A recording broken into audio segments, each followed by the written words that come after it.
Okay. First runner-up. Naku. Sinasabi ko na parang napakahigpit ng labanan sa mga...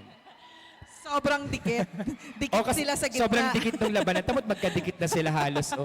Wala pong magsasabunutan ha. Ito po ay kompetisyon na kung saan ay may sportsmanship po talaga. Yan. Baka yan ng pa tutulungan. ipagkasira. Yun na nga.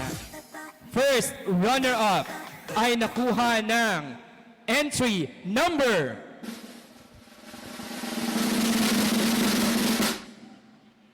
Pagkapasalamat pong muli sa ating SPU, Ma'am Lisa, sa inyo pong isinagawang General Assembly this year. Maraming salamat po. First runner-up para sa Bayanihan Art Competition ay nakuha ng entry number.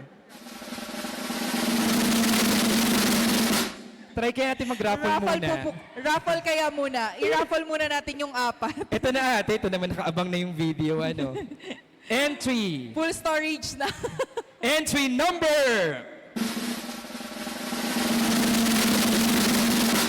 First runner-up entry number 9. Barangay Nutrition Federation. Congratulations po. Entry number 9. Iba na po yung bahay. Opo.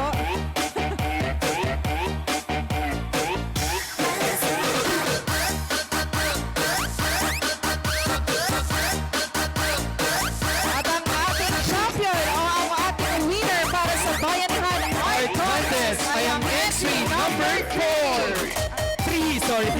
Entry number 3. Ang Municipal Association of Child Development Workers Association. Congratulations po sa pinakalakas doon. Makaka-receive po kayo ng 50,000 pesos plus Certificate of Recognition.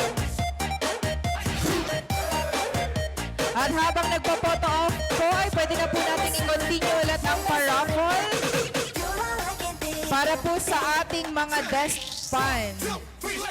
Na nanggaling po Nanggaling pa rin po syempre kay Governor Dr. Helen Tan and Attorney Mike Mike Tan. Tan.